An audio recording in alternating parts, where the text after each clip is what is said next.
ये सच है कि जो मनुष्य दूसरों की मदद करता है, भूखे को खाना खिलाता है, प्यासे को पानी पिलाता है, खुद भूखा रहकर दूसरों का पेट भरता है, मैं उसकी मदद जरूर करती हूँ। कोई है घर में? अरे अरे रुको, तुम अंदर कहाँ चली आ रही हो? दरवाजा खुला देखकर मुंह उठाकर अंदर चली आई। चलो बाहर निकलो, मैं नवरात्रि के व्रत के खाने की तैयारी कर रही हूँ। चलो यहाँ से। हमें बहुत जोर से भूख लगी है, हमें कुछ खाने के लिए दे दो। मैं और मेरे बेटे ने कई दिनों से पेट भरकर खाना नहीं खाया। आपके घर से तो बहुत स्वादिष्ट खाने की खुशबू आ रही है। अरे खाना नहीं खाया तो उससे मैं क्या करूं? चलो निकलो यहाँ से। क्या हुआ मोनिका? जल्दी से आकर मुझे व्रत का खाना खिलाओ। अरे तुम तो जानती हो मुझे भूख बिल्कुल बर्दाश्त नहीं होती। हाँ मैं जानती हूँ, बस अभी आई। चलो निकलो यहाँ से। ऐसा कहकर उस औरत ने माँ दुर्गा और शेर को घर से निकालकर दरवाजा बंद कर दिया। माँ, इन्होंने तो दरवाजा बंद कर दिया। शेरू, इन्होंने घर का नहीं बल्कि अपनी किस्मत का दरवाजा बंद किया है। क्या मतलब? मतलब ये कि ये परीक्षा में फेल हो गई। आओ अब हम किसी और के घर चलते हैं। ये कहकर माँ दुर्गा शेरू को लेकर किसी और के घर में चली गई। सुनिए, मैंने और मेरे बेटे ने बहुत दिनों से पेट भरकर खाना नहीं खाया, कृपया हमें कुछ खाने के लिए दे दीजिए। आप तो इतने अमीर हैं, आपका तो इतना बड़ा घर है, आप हमें थोड़ा बहुत खाने को दे ही सकती है ना? रात के खाने का टाइम हो रहा है, ये भी कोई टाइम है भीख मांगने का? दिन देखा ना रात, चले आए भीख मांगने। मेरे पास तुम्हें देने के लिए कुछ नहीं है, चलो बाहर निकलो मेरे घर से। ऐसा कहकर उस औरत ने भी दरवाजा बंद कर दिया। शेरू, ये भी परीक्षा में फेल हो गई। वो तो ठीक है माँ, लेकिन ये लोग आपका ही त्योहार मना रहे हैं और आपको ही खाना देने से मना कर रहे हैं। अरे शेरू, अब इन्हें थोड़ी पता है कि मैं कौन हूँ। ये सब तो मुझे कोई गरीब भिखारन ही समझ रहे हैं और परीक्षा तो ऐसे ही ली जाती है। तुम चिंता मत करो, कोई तो होगा जो हमें इस रूप में भी पेट भरकर खाना खिलाएगा और मेरी इस परीक्षा में पास होगा। आओ अब हम किसी और घर चलते हैं। ऐसे ही माँ दुर्गा और उनका शेर कई घरों में गए, लेकिन किसी ने भी उन्हें कुछ खाने को नहीं दिया, बल्कि बुरा भला कहकर घर से निकाल दिया। आखिरकार वो एक छोटे से टूटे फूटे घर के बाहर पहुँचे। चलो इस घर में चलते हैं। लेकिन माँ, ये तो किसी गरीब का घर लगता है, भला ये हमें क्या देंगे? वो तो पता नहीं शेरू, लेकिन परीक्षा में बैठने का मौका तो सबको मिलना चाहिए। अब कौन उसमें पास होता है कौन फेल, ये तो परीक्षा देने वाले पर निर्भर करता है। चलो देखते हैं इस घर में रहने वाले गरीब मेरी इस परीक्षा में पास होते हैं या फेल। लेकिन तू जिस घर में साफ सफाई का काम करती है वो तो बहुत अमीर है, और अगर वो तुझे कुछ दे ही रहे तो उनसे कुछ पैसे ही मांग लेती। इस जरा सी व्रत वाली खीर से हमारा क्या होगा? ये तो हम सब के हिस्से में थोड़ी थोड़ी ही आएगी। आपकी बात ठीक है अम्मा जी, लेकिन अब उन्होंने इतने प्यार से व्रत वाली खीर दे ही दी है तो खा लेते हैं। एक तो ठीक कह रही है माँ, अब खीर आ ही गई है तो खीर खा ही लेते हैं।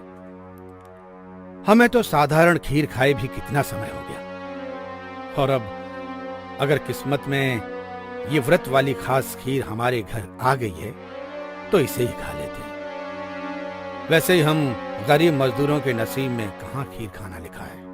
हाँ हाँ एकता, सब में खीर बांट दे, हमें भी कुछ खाने को दे दीजिए। ये लो, गरीबी में आटा गीला, पहले ही यहाँ खाने के लिए कुछ नहीं है, ऊपर से ये मांगने के लिए आ गए। हमारे पास तो पहले से ही आज रात के लिए खाने में बस थोड़ी सी खीर है, वो भी तुम्हें दे दें तो हम क्या खाएं? चलो जाओ यहाँ से, तुम्हें देने के लिए हमारे पास कुछ नहीं है। ये दरवाजा खुला किसने छोड़ा? रुको, मैं दरवाजा बंद करके आता हूँ। रुकिए, ऐसा मत कीजिए। नवरात्रि का त्योहार चल रहा है, ऐसे में घर आए किसी को खाली हाथ नहीं लौटाना चाहिए। मैं एक काम करती हूँ, इन्हें अपनी खीर दे देती हूँ। अरे, लेकिन फिर तुम क्या खाओगी? आप मेरी चिंता मत कीजिए, मुझे भूखे रहने की आदत है। माँ, एक काम करो, आप अपनी सारी खीर मत दो। आप अपनी खीर में से थोड़ी सी खीर दे दो और थोड़ी सी खीर मेरे से ले लो। और थोड़ी सी खीर मेरे से ले लो माँ, ऐसे हम सब खीर खा सकेंगे। जैसी माँ वैसे ही बच्चे। इतने दिनों बाद खीर खाने को मिली थी, उसमें से भी आधी किसी अनजान को दे दी। लेकिन तुम सब समझ लो, मैं अपनी खीर में से किसी को कुछ नहीं देने वाली। एकता ने अपनी और बच्ची की कटोरियों में से थोड़ी थोड़ी खीर लेकर एक अलग कटोरी में डाली और गरीब भिखारी के रूप में आई दुर्गा माँ को दे दी। लीजिए, आप भी खीर खा लीजिए। लेकिन ये खीर तो मेरा बेटा शेरू ही खा लेगा, तो मैं क्या खाऊंगी? मेरे लिए भी थोड़ी खीर दे दीजिए। दादी अम्मा, आप भी अपनी खीर में से थोड़ी सी खीर दे दीजिए ना। हमने भी तो अपनी खीर में से आधी खीर उनको दी है, आप भी दे दो ना प्लीज। क्या मुसीबत है, अब ना दो तो सबके सामने बुरे बनो, और दे दो तो भूखे रहो। ठीक है, ले लो। वैसे भी व्रत वाली खीर से हम गरीबों को क्या मतलब? हम गरीबों का तो रोज ही व्रत होता है।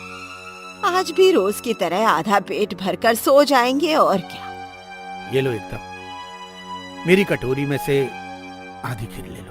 इस तरह सभी ने अपने हिस्से की आधी खीर गरीब भिखारी के रूप में आई माँ दुर्गा और उनके बेटे के रूप में आए शेरू को दे दी। दुर्गा माँ और उनके शेर ने खीर बहुत मजे से खाई। खीर खाकर शेर ने मन ही मन माँ दुर्गा से कहा, माँ, लगता है ये लोग आपकी परीक्षा में पास हो गए। हाँ शेरू, ये गरीब परिवार मेरी परीक्षा में बहुत अच्छे से पास हुआ है। तो अब समय है इनके इनाम का। माँ दुर्गा ने अपना हाथ हिलाया, हाथ से एक रोशनी निकली और गरीब परिवार के सभी सदस्यों की खीर वाली कटोरी में जा गिरी। अब आप लोग भी खीर खा लीजिए। फिर जैसे ही उन लोगों ने खीर खाई, वो लोग हैरान रह गए। कटोरी में रखी उनकी खीर खत्म ही नहीं हो रही थी। जैसे वो खीर खाते जा रहे थे, माँ दुर्गा के चमत्कार से कटोरी में और खीर आए जा रही थी। इस तरह उनका पेट पूरी तरह भर गया, लेकिन कटोरी में खीर खत्म नहीं हुई। अरे, ये क्या चमत्कार है! मेरा पेट तो पूरी तरह भर गया, लेकिन इस कटोरी में से तो खीर खत्म ही नहीं हो रही। देखने में तो ये खीर थोड़ी सी लग रही थी, लेकिन ये तो खत्म होने का नाम ही नहीं ले रही। हाँ माँ, हमारी कटोरी भी अब तक वैसे की वैसी भरी हुई है। हाँ, मेरी भी। और मेरी भी। ये सब क्या चमत्कार है? चमत्कार ही है अम्मा जी। आप सब अपने हिस्से की आधी खीर हमें देकर खुद भूखा सोने के लिए तैयार हो गए, लेकिन मैं आपको भूखा कैसे सोने दे सकती हूँ? आखिरकार मैं भी एक माँ हूँ। आप कौन हैं? कृपया हमें अपने असली रूप के दर्शन दीजिए। अम्मा के ऐसा कहने पर माँ दुर्गा और उनका शेर अपने असली रूप में आ गए। ये सच है कि जो मनुष्य दूसरों की मदद करता है, भूखे को खाना खिलाता है, प्यासे को पानी पिलाता है, खुद भूखा रहकर दूसरों का पेट भरता है, मैं उसकी मदद जरूर करती हूँ। मैं धरती लोक पर अपने भक्तों की परीक्षा लेने आई थी और आप सभी उस परीक्षा में पास हुए। इसलिए आपके इनाम के रूप में मैं आपको कुछ देना चाहती हूँ। ऐसा कहकर माँ दुर्गा ने अपने चमत्कार से उनके छोटे से घर को एक आलीशान बंगले में बदल दिया और उन्हें बहुत सारी धन दौलत भी दे दी। इस तरह माँ दुर्गा ने नवरात्रि के त्योहार पर परीक्षा में पास हुए एकता और उसके परिवार की गरीबी को खत्म कर उन्हें बहुत अमीर, धनवान और खुशहाल बना दिया। दादी, हम बहुत देर से चल रहे हैं, थक गए हैं और भूख भी लगी है। मुझे भी दादी, बहुत भूख लग रही है। अब हम कहाँ रहेंगे? और मम्मा पापा आएंगे नहीं क्या? मुझे उनकी बहुत याद आ रही है। मैं जानती हूँ बच्चों कि तुम्हें भूख लग रही है। इतनी देर से चल रहे हो, थक गए होगे। तुम्हारे मम्मी पापा तो हमेशा के लिए भगवान के पास चले गए हैं, इसलिए उन्हें ज्यादा याद मत करना, वरना उन्हें तकलीफ होगी। मैं हूं ना, तुम्हारा ख्याल रखूंगी। थोड़ा सा और आगे चलते हैं, कुछ देर रहने की जगह मिल जाएगी तो खाना भी खिला दूंगी। ठीक है दादी। दादी, मेरे पैर दर्द हो रहे हैं, मुझसे नहीं चला जाएगा। कोई बात नहीं, आजा मेरी गोद में, तेरी दादी तुझे अभी भी उठा सकती है। ऐसा कहकर निर्मला अपने पोते को गोद में लेकर चलने लगती है। चलते चलते काफी देर हो जाती है। उन्हें एक मंदिर दिखता है जहां भंडारा हो रहा था। निर्मला दोनों बच्चों को साइड में खड़ा करती है और उनके लिए भंडारा लेने जाती है। जहां लाइन खत्म होते होते उसके लिए सिर्फ एक डोना ही प्रसाद बचा था और पंडित जी कहते हैं, अरे, प्रसाद का एक ही डोना है, ये लो। सिर्फ एक डोना? इसमें तो दोनों बच्चों का कुछ नहीं हो पाएगा पंडित जी। क्या मैं इस पात्र को ले सकती हूँ? जो भी प्रसाद इसमें इकट्ठा होगा वो मैं खा लूंगी। ठीक है, ले लो और जल्दी करो, मुझे यहाँ से जाना है। जी पंडित जी। ऐसा कहकर मजबूरन निर्मला को बच्चों के पेट की पूर्ति करने के लिए उस पात्र से एक एक दाना इकट्ठा करना होता है, जिसके बाद वो बच्चों को खिला देती है और खुद भूखी रह जाती है। अरे दादी, हमने तो प्रसाद खा लिया और आपने कुछ भी नहीं खाया, आप भूखे रहेंगी क्या?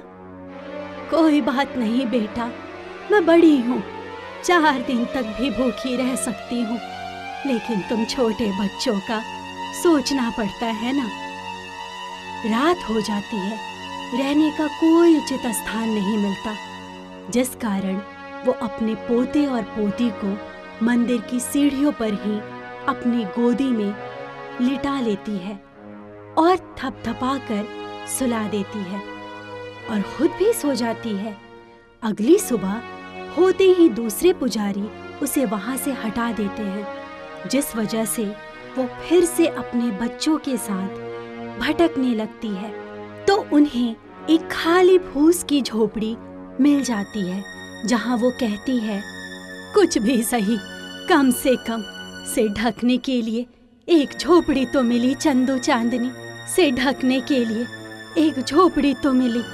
चंदू चांदनी बेटा, अब से हम यहीं रहेंगे, तुम रह तो लोगे ना?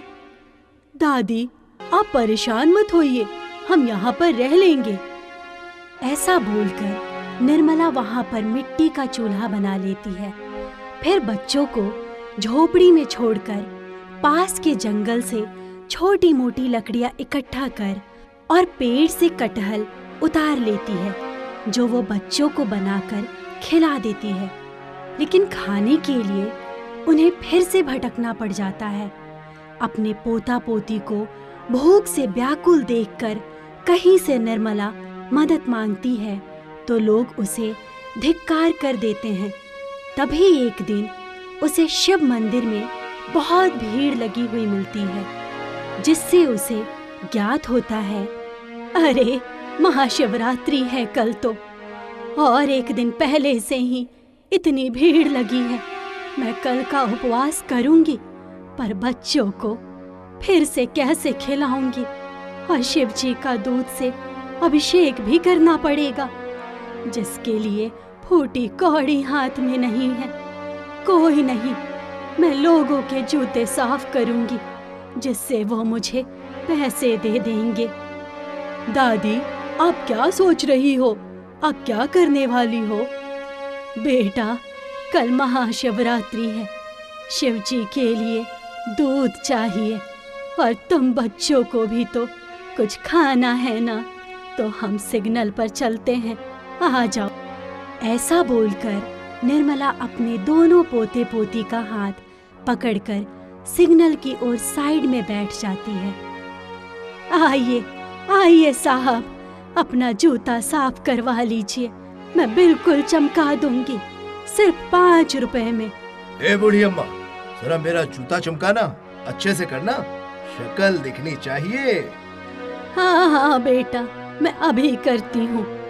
ऐसा कहकर निर्मला अपने पल्लू से उस आदमी का जूता चमका देती है, जिसके बाद वो आदमी 1 रुपए का सिक्का देता है। ये लो। अरे बेटा, ये तो बहुत कम है, 4 और दो। मेरे 2 छोटे छोटे पोते पोती हैं, मैं उन्हें खाना कैसे खिलाऊंगी? पोते हो या तोते हो, मुझे क्या, मैं तो इतना ही दूंगा। भीख मांगने के 10 तरीके हैं वैसे तुम गरीबों पर भी, है ना? ये कहकर सुरेश वहाँ से चला जाता है, जिसके बाद और भी लोग बुढ़िया से अपना जूता साफ करवाते हैं और 1-2 रुपए उसे देकर चले जाते हैं। फिर उस पर 10 रुपए भी इकट्ठे नहीं होते। भूख लग रही है, प्यास लग रही है, हाथ में पैसे बिल्कुल नहीं है। समझ नहीं आ रहा बच्चों का पेट पालूं या थोड़ा सा दूध ले जाऊं। दादी, आप मेरी फिक्र मत करो, बस चंदू को खिला दो, मैं ठीक हूँ। नहीं नहीं दादी, मुझे ये पैसे नहीं चाहिए, इससे आप शिवजी के लिए कुछ ले लीजिए कल के लिए। इतने छोटे होकर तुम इतनी अच्छी बात कैसे कर लेते हो? बेटा, मैं इन पैसों से तुम्हें ही खिलाऊंगी। अगर तुम दोनों बच्चों को भूखा रखकर मैंने शिवजी को दूध से अभिषेक किया तो वो नाराज हो जाएंगे। मेरे भोलेनाथ है ना, मेरी उन पर अटूट आस्था है, शायद हमारे दिन जल्दी ही अच्छे हो जाएंगे। जी दादी। ऐसा कहकर वो लोगों की सिग्नल पर अपने पल्लू से गाड़ियां भी साफ करती थी, लेकिन उसे कुछ खास पैसे नहीं मिलते। जो चंद पैसे होते हैं उनसे वो अपने पोते पोती को खाना खिला देती है। 2-3 दिन की भूखे निर्मला ओम नमः शिवाय करते हुए नंगे पांव मंदिर तक पहुंच जाती है। ओम नमः शिवाय, ओम नमः शिवाय, ओम नमः शिवाय। बच्चों, हाथ पकड़ कर रखना, पता नहीं मुझे क्यों थकान सी महसूस हो रही है। मुझे मंदिर में दर्शन करने ही होंगे। दूध में सही जल का अभिषेक तो कर सकती हूँ और मैं करके ही रहूंगी। ओम नमः शिवाय, ओम नमः शिवाय। जी दादी, ओम नमः शिवाय, ओम नमः शिवाय। पोता पोती समेत निर्मला महादेव का जप कर रहे थे कि अचानक से निर्मला बेहोश हो जाती है। तभी एक पति पत्नी बच्चों से कहते हैं, हरी बच्चों, तुम्हारी दादी को क्या हुआ? मुझे लगता है दादी ने 3-4 दिन से ठीक से कुछ भी नहीं खाया, इसलिए वो बेहोश हो गई हैं। अब मैं क्या करूं? हमारे अलावा उनका कोई नहीं है, आप कुछ कीजिए ना। बच्चे परेशान मत हो, हम तुम्हारी दादी को तुम्हारी कुटिया में लेकर चलते हैं। बताओ कहाँ है? मुझे पता है, वहाँ से थोड़ी सी दूर है, चलिए। तभी वो एक खाली ठेले पर उस बुढ़िया को लेकर उसके घर पहुँच जाते हैं, जहाँ पार्वती निर्मला के मुंह पर कुछ छींटे डालती है। तभी वो होश में आकर कहती है, अरे बच्चों, मैं यहाँ वापस घर में कैसे आ गई? मुझे शिवजी के दर्शन करने हैं, तुम क्यों लाए? चलो वहाँ चलते हैं। अरे दादी, रुकिए, आप बहुत कमजोर हैं। अरे अम्मा, इतनी परेशान हो, हाथ पैरों में ताकत नहीं है, फिर भी शिवजी के रट लगाती हो। जाने भी दो, क्या करोगी? जलाभिषेक करके अपने बच्चों पर ध्यान दो। जाने भी दो, क्या करोगे जलाभिषेक करके? अपने बच्चों पर ध्यान दो। अरे तुम्हें अक्ल नहीं है? मेरे भोलेनाथ के बारे में ऐसे मत बोलो। मैं बच्चों का भी ध्यान रखती हूँ और जल अभिषेक भी बहुत जरूरी है। मैं आज उनके दर्शन करके ही रहूंगी। निर्मला की ये बात सुनकर एक तेज रोशनी में महेश और पार्वती अपने असली स्वरूप शिवजी संग गौरी रूप में आ जाते हैं। निर्मला, तुम्हें कहीं और जाने की जरूरत नहीं है। मैं तुम्हारे पास स्वयं आ चुका हूँ दर्शन देने। मैं तुम्हारी इस निर्मल भक्ति से अत्यंत प्रसन्न हूँ। मेरे प्रति जो तुम्हारा प्यार है उसे देखकर मैं तुम्हें ये वरदान देना चाहता हूँ कि अब से तुम्हारे सारे दुख खत्म हैं और तुम्हें घर, वैभव, धन, सुख और तब तक की आयु प्राप्ति देता हूँ जब तक तुम्हारे पोते पोती का विवाह न हो जाए। तथास्तु। महादेव के आशीर्वाद से उसी क्षण निर्मला को सब कुछ प्रदान हो जाता है और वो कहती है, अरे अरे मेरे महादेव, आपने मुझे अपने साक्षात गौरी संग दर्शन देकर धन्य कर दिए। इतना सब देने की जरूरत नहीं थी। रख लो निर्मला, महादेव ने तुम्हें जो भी दिया है उसकी तुम असल हकदार हो। शुक्रिया महादेव, गौरी माता। दोनों बच्चे महादेव और गौरी को नतमस्तक करते हैं। इतने में वो अंत धर्यान हो जाते हैं, जिसके बाद निर्मला की सारी चिंताएं खत्म हो जाती है और महादेव के दिए हुए वैभव से अपने पोते पोती के साथ खुशी खुशी रहती है। दादी अम्मा, आज किसकी कहानी सुनाओगी? बच्चों, आज मैं तुम्हें गौरा भक्त की कहानी सुनाऊंगी। गोरा भक्त की? बहुत समय पुरानी बात है।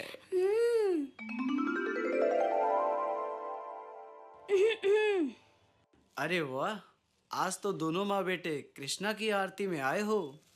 कुछ समय इस गोपाल को भूलकर इस बाल गोपाल पर भी ध्यान दीजिए, आपकी बहुत कृपा होगी। अरे तो कृष्णा भी तो हमारे परिवार का हिस्सा है। हाँ, तो परिवार के सभी सदस्यों से मिलने का समय बराबर बराबर रखिए ना। देखो, कृष्णा ने ही तुम्हें मेरी अर्धांगिनी के रूप में चुना है और ये नन्हा बाल गोपाल भी कृष्ण की ही तो देन है। हाँ हाँ, उस कृष्णा की ही देन है, तो उस कृष्णा का प्रसाद समझकर ही अपने इस नन्हे कृष्ण को खिलाइए ना। यदि आप सारा प्यार उस कृष्ण को ही दे देंगे तो इस बाल कृष्ण के हिस्से में क्या आएगा?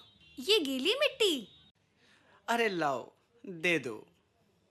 इस कृष्णा को और इस बाल कृष्ण को आप ही संभालिए, मुझे कुएं से पानी लेने जाना है। अरे ये तो सो गया। ये लीजिए, आपका काम और आसान हो गया। मैं जल्दी से जाके कुएं से पानी लेकर आती हूँ, तब तक आप इसे संभालिए। अरे ठीक है, मैं संभाल लूंगा। और थोड़ा ध्यान रखिएगा। अरे हाँ हाँ ठीक है। अरे रे रे रे रे लल्ला, आ ले ले ले ले ले मेरा लल्ला, आ ले ले ले ले ले। आज मेरे लल्ला के लिए एक मटका बनाऊंगा और उसी मटके से रोज मेरे कृष्ण को स्नान कराऊंगा। चलो मटका बनाते हैं। कृष्ण कृष्ण जय श्री कृष्ण, कृष्ण कृष्ण जय श्री कृष्ण, हरे कृष्णा कृष्ण कृष्ण जय श्री कृष्ण, हरे कृष्णा कृष्ण कृष्ण हरे कृष्णा, हरे कृष्णा कृष्ण कृष्ण हरे कृष्णा, कृष्णा कृष्णा हरे कृष्णा, हरे कृष्णा कृष्ण कृष्ण हरे हरे, हरे राम राम राम हरे हरे।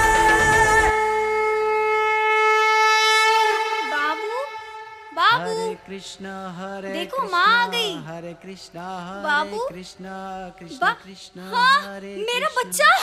अरे शांति। हाँ, मेरा बच्चा। हाँ, हाँ, मेरा बच्चा।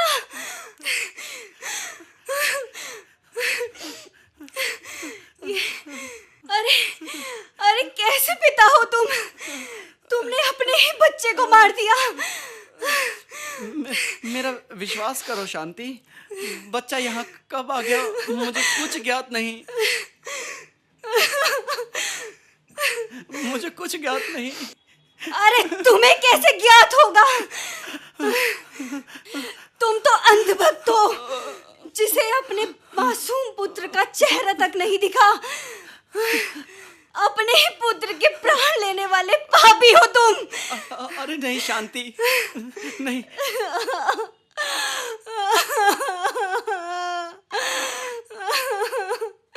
नहीं नहीं नहीं शांति, ये क्या हो गया कृष्णा मुझसे?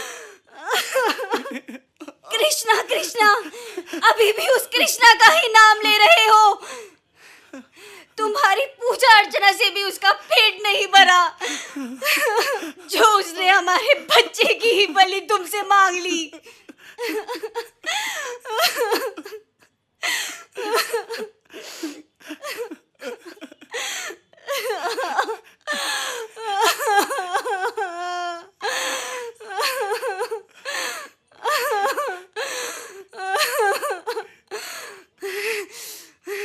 ऐसे कठोर हृदय वाले कृष्णा के लिए मेरे घर में कोई जगह नहीं है। अरे नहीं शांति, क्यों अनर्थ कर रही हो? क्यों अनर्थ कर रही हो? ऐसा मत करो। अरे अनर्थ तो हो चुका। ये जो मैं करने जा रही हूँ, ये अगर मैंने पहले ही किया होता तो आज मेरा बच्चा जिंदा होता।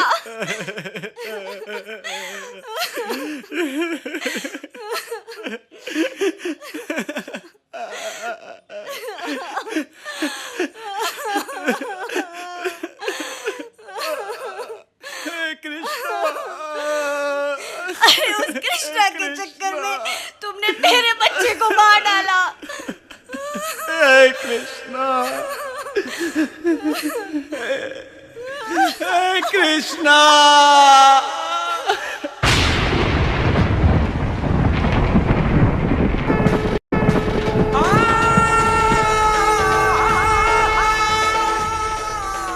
धन्य है तू गौरा, तूने अपनी कठिन परिस्थितियों में भी कृष्णा का साथ नहीं छोड़ा।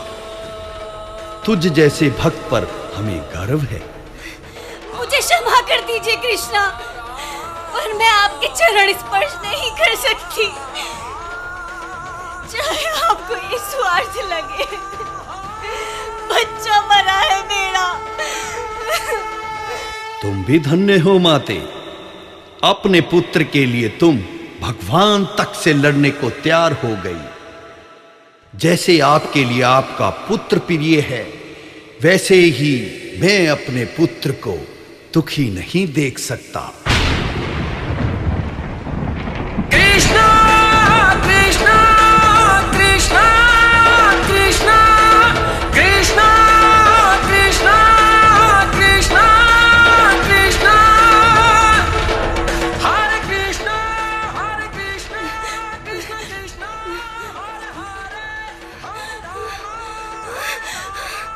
मेरा बच्चा, मेरा बच्चा, मेरा बच्चा।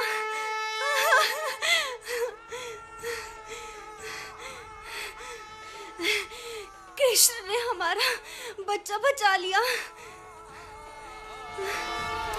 बच्चा नहीं शांति, आज कृष्णा ने भक्ति पर से विश्वास बचा लिया। जय हो कृष्णा, जय हो।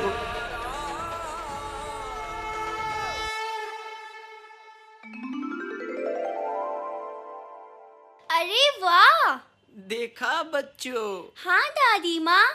जब जब भक्ति पर से विश्वास उठता है, हाँ? तब तब भगवान खुद आते हैं प्रमाण देने के लिए। तो बोलो हरे कृष्णा, हरे कृष्णा, कृष्णा कृष्णा, हरे हरे, हरे राम राम राम हरे हरे।